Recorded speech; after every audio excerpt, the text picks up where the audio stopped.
Le journal de Télémiroir ce soir, c'est avec Philippe Reg. Bonsoir Philippe. Bonsoir Pierre-Paul. Vous allez nous parler de l'affiche de la Feria 2009 dévoilée aujourd'hui. Les nouvelles lignes dans le cadre de l'extension de l'agglomération nîmoise. Il y a des nouvelles lignes de bus pour desservir les 3 communes rattachées à Nîmes Métropole. Et puis le lancement de Bel Ami, c'était vendredi soir en avant-première à Nîmes. Nous avons également un invité.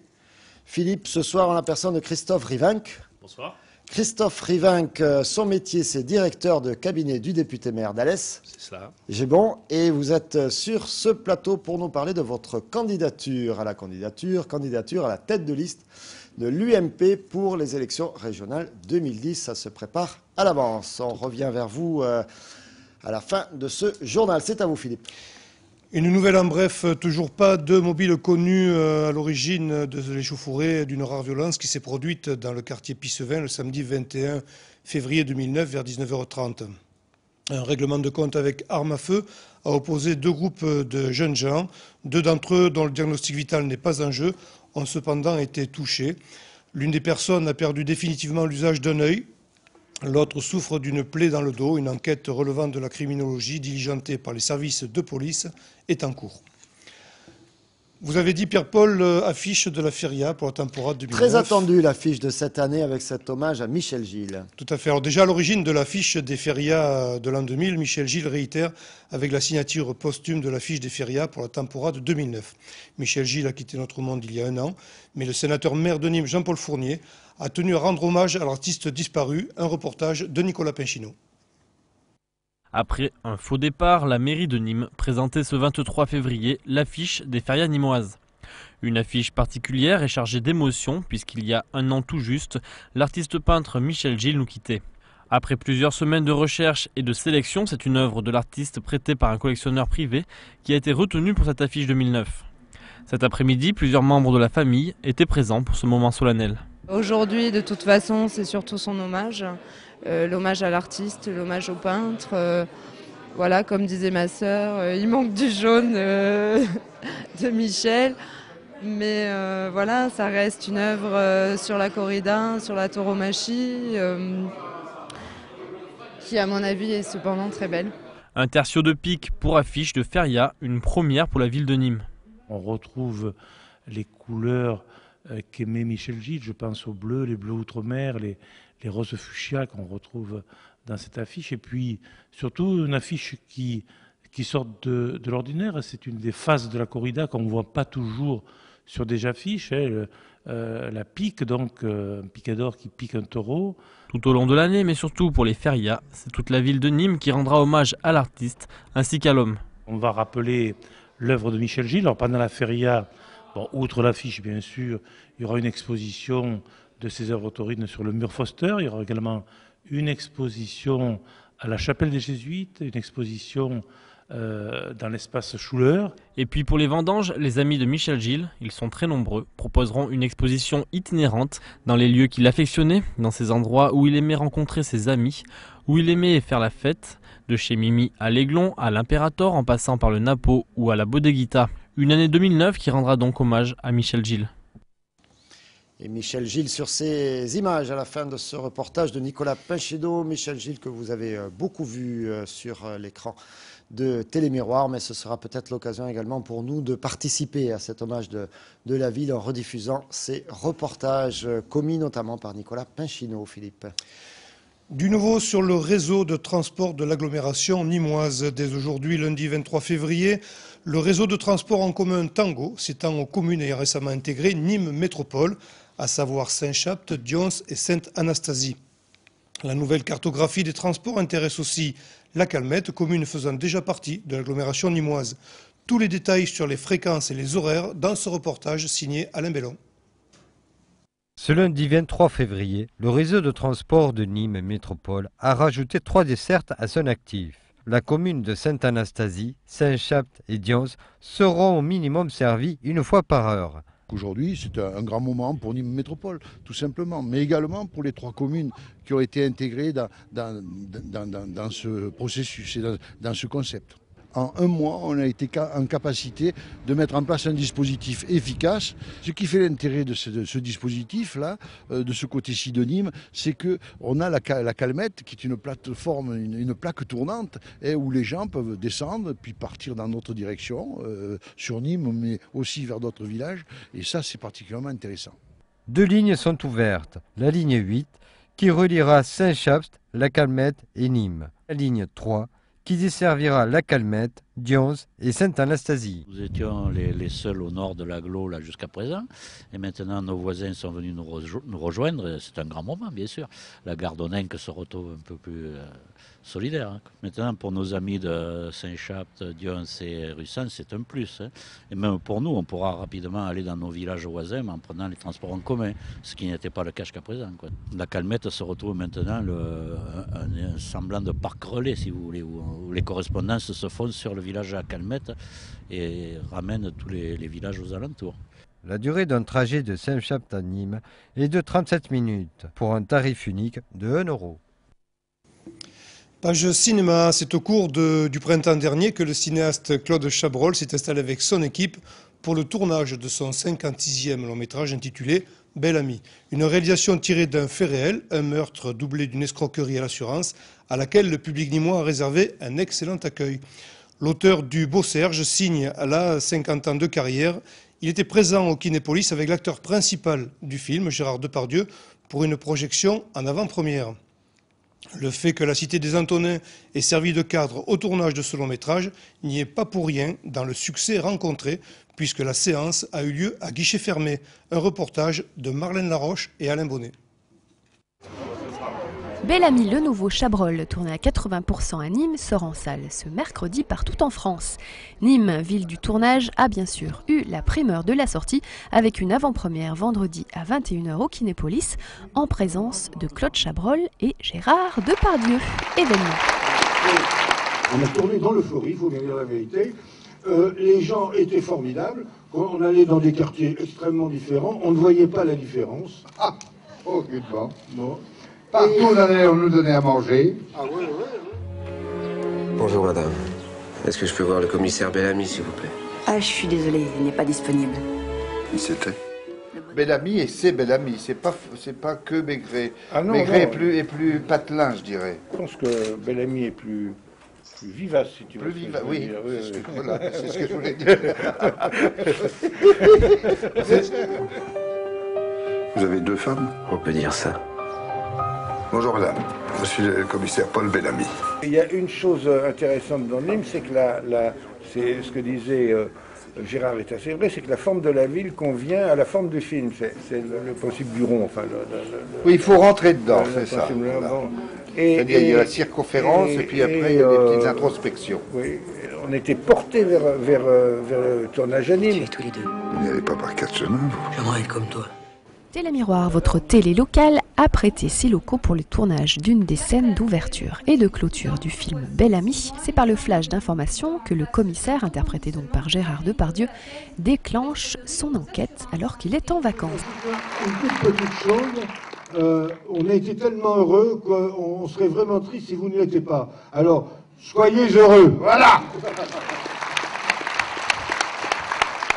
Je trouvais qu'il y avait des bons acteurs qui jouaient, quoi, mais je trouvais le film un peu lent. Moi, je le trouve de meilleur en meilleur, hein, Depardieu. Voilà. Puis beaucoup Cornillac, beaucoup aimé Cornillac. J'ai eu une très bonne impression, mais j'étais figurante dans le film, donc j'ai peut-être un a priori favorable dès le départ. Il manque un petit peu d'action, mais c'est un beau film, il y a de bons acteurs. Hein. C'est agréable à regarder, mais... Bon, pour mon goût, en tout cas, c'est un peu calme. Mitigé, je dirais. On a été un peu faussé dans notre jugement parce que ce film a été tourné dans une maison qui était celle de mes beaux-parents. On a beaucoup d'émotions d'avoir retrouvé la maison, des détails, donc c'était difficile de prendre la distance par rapport au film, mais on a passé un très bon moment. Retrouvez donc l'univers chabrolien dès mercredi 25 février dans toutes les salles. Tu veux m'aider à mourir? Ah non, mais il parle d'autre chose, il parle pas de toi. Non, je parle pas de toi. Et je pense que Marlène nous en reparlera dans son émission des sorties ciné mercredi, suivre l'étoile, voilà, de Bel-Ami, bien sûr. En tout cas, si vous ne savez pas quoi faire, allez voir Bel-Ami, vous verrez Nîmes et vous verrez un petit bout de télémiroir. C'est une tradition à Nîmes. Le repas des aînés offert par le CCAS, le Centre culturel social de la ville de Nîmes, aura lieu les 23, 24, 25, 26 et 27 février prochains. Pour pouvoir prétendre participer à ces agapes conviviales, il faut résider à Nîmes et être âgé de 70 ans pour l'un au moins des conjoints, c'est-à-dire être né avant le 28 février 1939. Moyennant quoi, vous pourrez prendre place à l'un des rassemblements qui auront pour cadre la salle d'exposition du stade des Costières. Les détails du menu avec Alain Belon. Les aînés nîmois sont à l'honneur cette semaine. Pas moins de 3500 repas seront servis au banquet des aînés. Salle des expositions aux Costières. Aujourd'hui, c'est le premier jour des banquets des aînés. Ça va durer jusqu'au vendredi. Nous allons recevoir en moyenne 700 aînés par jour. Et c'est un moment qu'ils attendent beaucoup. Il y en a pour qui c'est la seule sortie de l'année. Et je crois que c'est un moment très convivial pour eux. Ils sont en général, ils repartent toujours très contents et ils attendent l'année suivante. Aujourd'hui, il y a le repas, puis après, il y a une animation musicale, il y a 2 illusionnistes et il y a l'orchestre de Richard Gardet qui va nous proposer un spectacle. En tout, ce sont 21 artistes que l'on va retrouver sur scène. Les journées seront riches en événements, mais le moment principal et convivial, c'est le repas. Pour l'entrée, c'est un parfait de foie de volaille au Porto, avec une rémoulade d'endive surmontée d'une petite tomate cerise. Après, vous avez un dos de loup de mer avec une crème de tapenade, d'olive noire bien sûr, agrémentée d'une crème d'aneth et de foin de poireau. Par la suite, donc, vous avez une selle d'agneau en croûte d'herbe, c'est-à-dire avec une préparation provençale, une poêlée de légumes à base de crônes, d'asperges et de pois gourmands, et une mousse aux 3 légumes. Donc après, pour le fromage, vous avez un chèvre de notre région avec un trait de balsamique et une mousse de fruits rouges au fromage blanc en dessert. La fin de cette journée se clôturera à 18 h. D'autres activités seront organisées par le CCAS, comme le vendredi 6 mars, journée de la femme, avec des ateliers coiffure et esthétique et thé dansant en fin d'après-midi. Ça donnerait envie d'être à la retraite, Philippe. Mais pas encore, pas encore. Vous avez un journal à finir, là. Tant pis, tant pis. On se contentera d'un casse-croûte, mais tant pis. Pierre-Paul, peut-être un bon sujet pour le bac de philo. L'humour de Dipon, c'est facilement lisible, donc terriblement efficace. À méditer. Oui. Qui a dit ça? Moi. Ah d'accord, c'est une citation de lui-même. Ça c'est bon comme lancement. Je vais commencer par une citation de moi-même sur quelqu'un que j'aime bien. Allez-y. L'artiste déclencheur de rire, à la preuve d'ailleurs, est à l'origine d'une démarche originale avec la création de 40 dessins qui sont autant de clins d'œil à des associations de mots dont regorge la langue de Molière, pour peu qu'on sache faire travailler son imagination. Il ne faudra pas moins de 2 lieux d'exposition pour accueillir les œuvres du sympathique artiste nîmois qui s'est confié au micro de Nicolas Pinchino. Eddie Ponce n'a pas fini de nous faire rire. Après les cigares, c'est avec les lettres et les mots qu'il a choisi de s'exprimer dans une nouvelle exposition intitulée « Le dico à la Condédie ». J'avais adossé au dictionnaire Le Petit Robert un gros dictionnaire qui s'appelait Le Gros Nichon. Et après, j'avais une autre idée dans la tête qui était un dessin qui s'appelait Le Semi-Conducteur. Donc, qui n'avait rien à voir ni avec l'électronique, ni avec l'électricité. Et qui était, j'ai vu un demi-conducteur de camion monter dans son camion. Et de fil en aiguille, donc, est née cette idée de jouer avec les mots, de transformer des mots, de les détourner complètement. Alors, les planches qui me font le plus marrer, c'est le jambon Dior, puisque c'est un jambon espagnol qui est sur sa palette avec la marque autour qui est Dior, la marque donc associer la haute couture avec du jambon, ouais, j'ai bien aimé. J'ai bien aimé aussi l'association de mozzarella, puisque c'est un portrait de Mozart et un portrait d'Ella Fitzgerald. Oh, je les aime tous quand même, hein, parce que bon, forcément c'est moi qui les ai faits. Une exposition en 2 temps, l'apéro au 421 rue Fresque et les fruits de mer au bistrot Delmar, rue Saint-Antoine. C'est le territoire, quoi. C'est-à-dire les deux lieux où j'expose sont à 20 mètres l'un de l'autre. 40 dessins originaux à découvrir impérativement. Ils seront donc présentés en ces deux lieux jusqu'au 14 mars. Moralité, jeu de main, jeu de vilain, jeu de mots, jeu de vilo. Autrement dit, les gens qui ne rient jamais ne sont pas sérieuses. J'en ai fini avec l'information, Pierre-Paul. Waouh, il en a fini avec les citations de lui-même également. J'ai bien aimé la Barack Obama, moi. Ouais. Barack Obama, il est fort. Il paraît que McCain avait bien la frite quand même. Il est fort, c'était dit. On ne cite pas de marque sur les antennes. Cher Philippe, on laisse ça à Patrick Mallet. C'était le nom de l'adversaire de... On laisse ça à Patrick Mallet. Allez, on va redevenir un petit peu sérieux avec notre invité ce soir, un petit peu, enfin autant que possible, comme vous le souhaitez. C'est vous qui donnez le ton, puisque vous vous apprêtez enfin, je vais le refaire dans l'ordre. Hein. Donc, on va commencer par votre présentation. Vous êtes Christophe Rivinc, je l'ai dit au début de ce journal. Vous êtes actuellement ci-devant directeur de cabinet de Max Roustan, député maire d'Alès, mais vous êtes aussi militant UMP de longue date.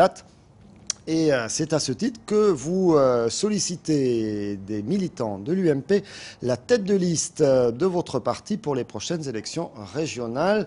Les élections qui devraient se tenir, maintenant ça semble se clarifier, au printemps 2010. Alors, pour faire un tableau complet, il faut préciser que vous avez 3 adversaires. Donc au sein de votre propre camp UMP, il s'agit de décider qui sera la tête de liste.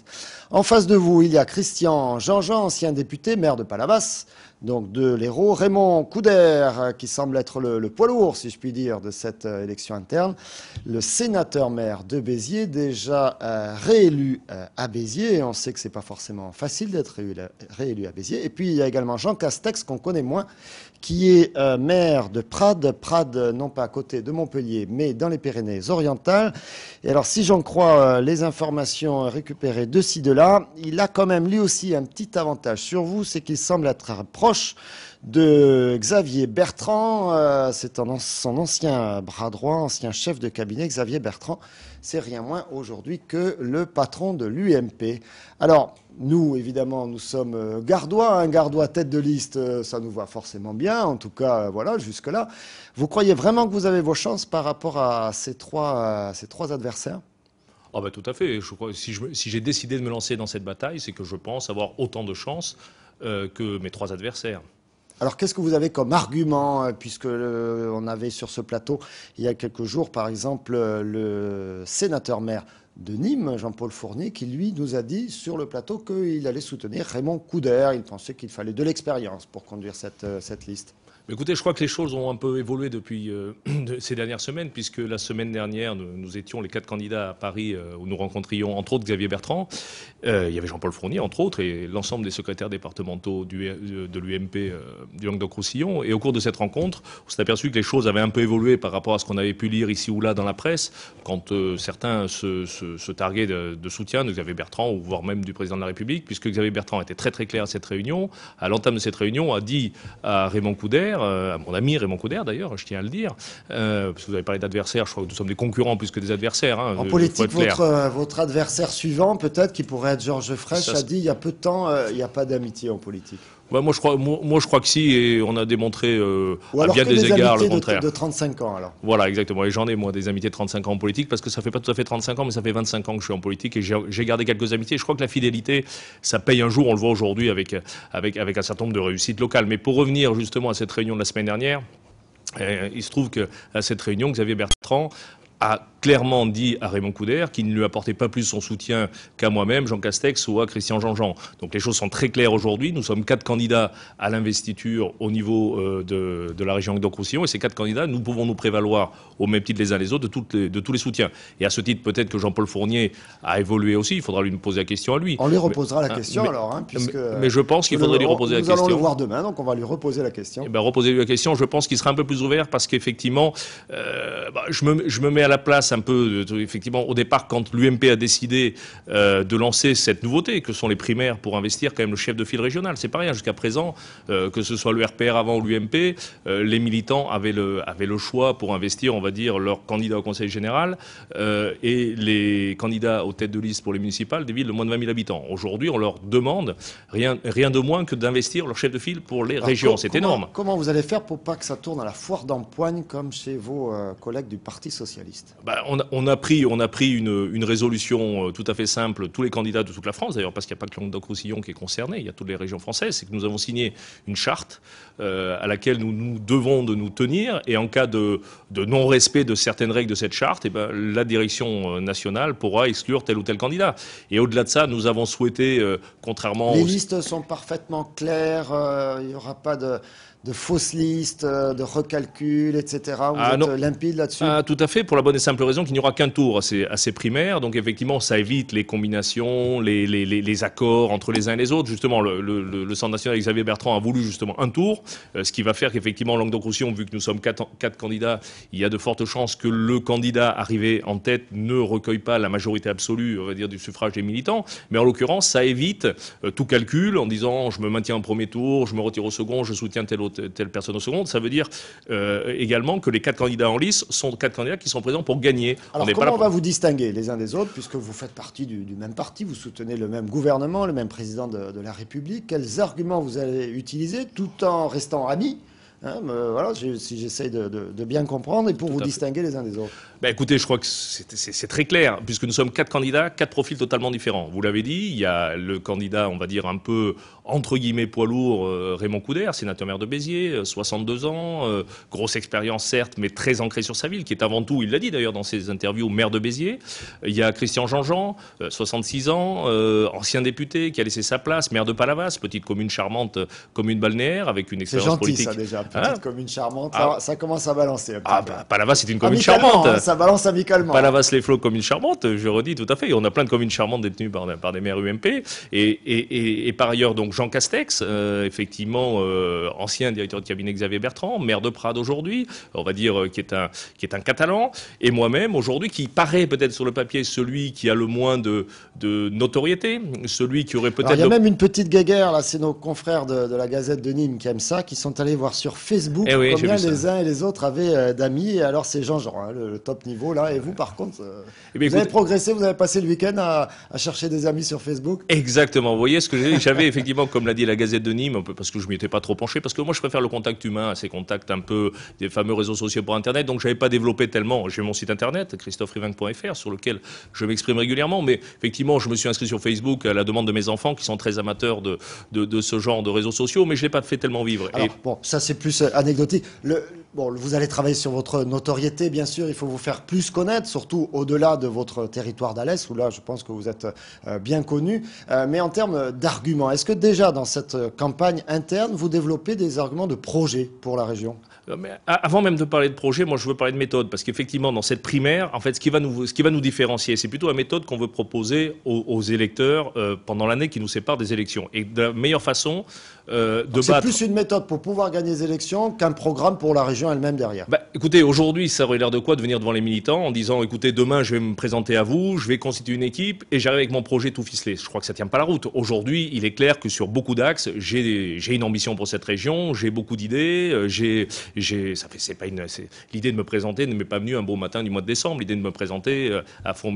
C'est en se rasant en général. Oui, mais non, moi c'est en me reposant, en m'endormant le soir. Oui, moi c'est pas en me rasant le matin, c'est le soir en réfléchissant à tout ça. Du soir. Voilà. Christophe Riving est plutôt du soir. Voilà, mais je dors peu, donc je réfléchis beaucoup. Effectivement, faut dire que je suis issu de cette région. Pour gagner, c'est ce que vous proposez aux militants. Moi, je leur propose une méthode de rupture. Aujourd'hui, je suis persuadé que battre Fraîche va être assez compliqué. Il faut être très clair. Aujourd'hui, beaucoup le disent d'ailleurs. C'est vrai que Fraîche qui semble avoir déclenché un certain consensus, même si c'est pas forcément ses qualités premières. Il est plutôt apprécié des élus. On voit bien comment ça se passe passe ici à Nîmes. Bon, avec Raymond Couder, peut-être ça se passe mal, mais avec beaucoup d'élus de l'UMP, ça se passe plutôt bien. Mais tout à fait, mais comme, de toute façon, il le dit le premier, nous le disons aussi, nous travaillons très bien avec Georges Frêche, et puis là, il va y avoir les élections. Nous avons un projet qui est différent du sien, qui se rapproche sur un certain nombre de points. Il y a d'ailleurs certaines choses qu'a fait Georges Frêche ces dernières années que nous garderons. On parlait tout à l'heure de Sud de France, c'est quelque chose qui paraît intéressant. La marque Sud de France, par exemple, la marque Sud de France,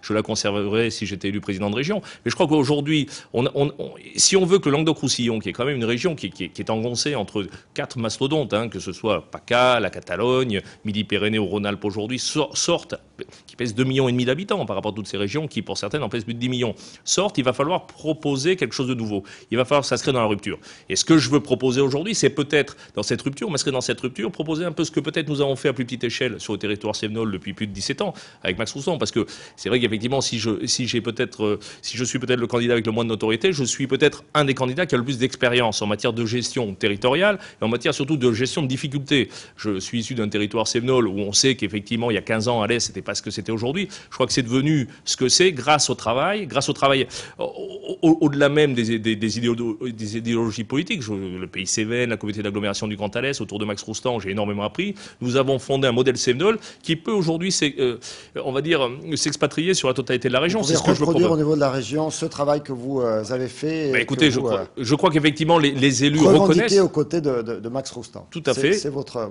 je veux incarner une rupture générationnelle, une rupture de méthode, et je crois qu'aujourd'hui, je suis le mieux placé pour pouvoir demain affronter Georges Frêche. Et d'ailleurs, il s'y trompe pas, puisque dernièrement encore à Nîmes, à l'occasion de la présentation du Strat, il me demandait où on en était de nos pérégrinations UMP, et il m'a fait une confidence. Pour vous interpeller. Il en a profité, il m'a fait une confidence devant certains de vos confrères en off, mais qui étaient présents, et ils ont dit, j'espère, envoyez-moi Raymond, c'est la meilleure chose qu'il puisse avoir, parce que peut-être que là... C'est un malin, Georges Frêche. Pourquoi il a dit ça, pourquoi il a fait ça? Il a peut-être dit ça parce que... Posez-lui la question. Christophe Rivinc, l'heure tourne.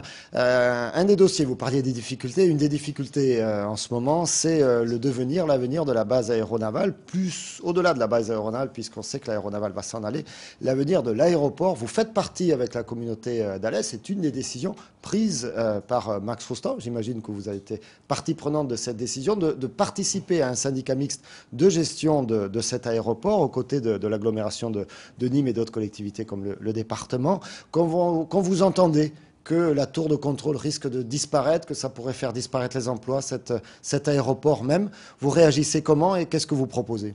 Écoutez, je crois qu'effectivement, comme vous l'avez dit, moi j'ai participé de très près puisque j'étais à l'ensemble des réunions au moment où la Chambre de commerce de Nîmes est venue nous voir en disant j'en peux plus, il faut qu'on se voit. Et j'ai fait partie de ceux aux réunions de table chez Monsieur le Préfet, Jean-Pierre Hugues à l'époque, qui me suis battu pour qu'on monte un syndicat mixte avec à l'époque effectivement Nîmes Métropole, avec le Conseil Général. On avait même essayé les deux régions, la région Languedoc-Roussillon à l'époque, on avait demandé à Georges Frêche qui avait refusé catégoriquement. J'avais été le rencontrer avec Max Roustan, ainsi que la région PACA qui nous avait dit si la région Languedoc-Roussillon vient pas, je n'irai pas. Donc on avait bien conscience aujourd'hui que cet aéroport ne pouvait pas fermer pour une raison très très simple. C'est qu'on sait qu'il est très facile de fermer des aéroports aujourd'hui. Il est extrêmement compliqué d'en ouvrir. Si demain, l'aéroport de Nîmes, Alès, Cévennes-Camargue fermé, nous n'aurons plus jamais d'aéroport dans le département du Gard. Or, nous savons parallèlement que ce soit à Marseille ou à Montpellier, les pistes sont saturées. Donc nous savons qu'aujourd'hui, le seul avenir, ça reste Toulouse et ça reste Lyon. Donc l'avenir, c'est cet aéroport commun avec cet aéroport. Montpellier-Nîmes oui, je crois tout à fait. Proposé par Georges Frêche.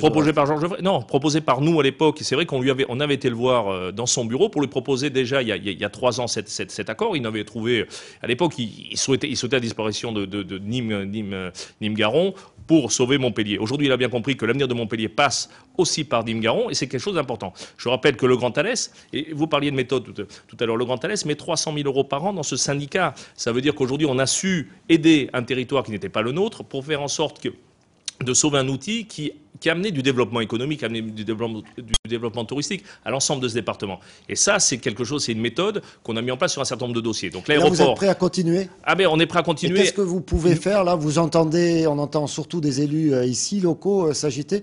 Vous pouvez faire quoi, vous, depuis Alès, pour essayer de sauver encore une fois cet aéroport ? Écoutez, pour l'instant, on n'a pas tous les éléments pour décider ce qu'il fallait faire. C'est vrai qu'on peut regretter, moi je regrette le départ de la base aéronavale. bon, pour des problèmes environnementaux, on va dire. Bon, ça, c'est les élus locaux qui ont décidé, c'est leur droit, c'est leur choix, puisque le territoire est chez eux. C'est le gouvernement qui a décidé oui, mais on s'est pas tellement battu. Base. Pour certains, ne sont pas tellement battus. Voire certains ont laissé faire. Ça s'est fermé dans la plus grande quand même, dans le plus grand calme, hein, sachant qu'on a négocié le train au passage. Nous, on se battait et on est intervenu pour essayer de sauver la tour de contrôle, qui de toute façon est un vrai besoin aussi militaire, parce qu'il nous faut garder une tour de contrôle au cas où demain il y ait quelque chose qui n'aille pas sur une base comme Istres ou autre. Une tour de contrôle militaire à Nîmes se justifie tout à fait militairement. Donc on se bat, puisqu'on sait très bien que sans cette tour de contrôle, sans l'aéronaval dans cette tour de contrôle, il sera difficile de maintenir cet aéroport. Donc on va se battre au maximum pour l'avoir. On sait qu'il y a des problèmes, et de toute façon, nous irons jusqu'aux limites aujourd'hui du raisonnable pour sauver cet aéroport. Et je pense que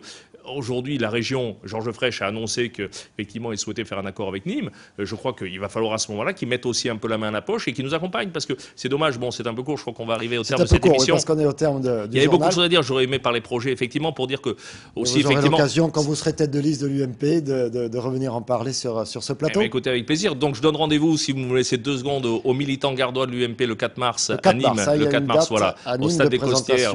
C'est réservé entre guillemets aux militants, puisque c'est eux qui se décident dans un premier temps. Et j'espère, après le 22 mars, une des grandes rencontres avec les électeurs pour affiner le projet, effectivement, que nous porterons tous ensemble, parce que nous serons tous ensemble, les 4 ensemble réunis, dans le cadre d'une équipe formée avec d'autres, à partir du 22 mars et jusqu'au 15 mars 2010, où je pense que nous pourrons gagner cette région Languedoc-Roussillon. Christophe Rivinc, merci beaucoup. Candidat à la tête de liste UMP pour les prochaines régionales. Merci Philippe pour ce journal. Et puis moi je vous remercie pour votre fidélité. À 21h, le match Arles face à l'AS Cannes. Et puis les aléas du direct demain, etc., etc. Merci à tous encore. À très très bientôt.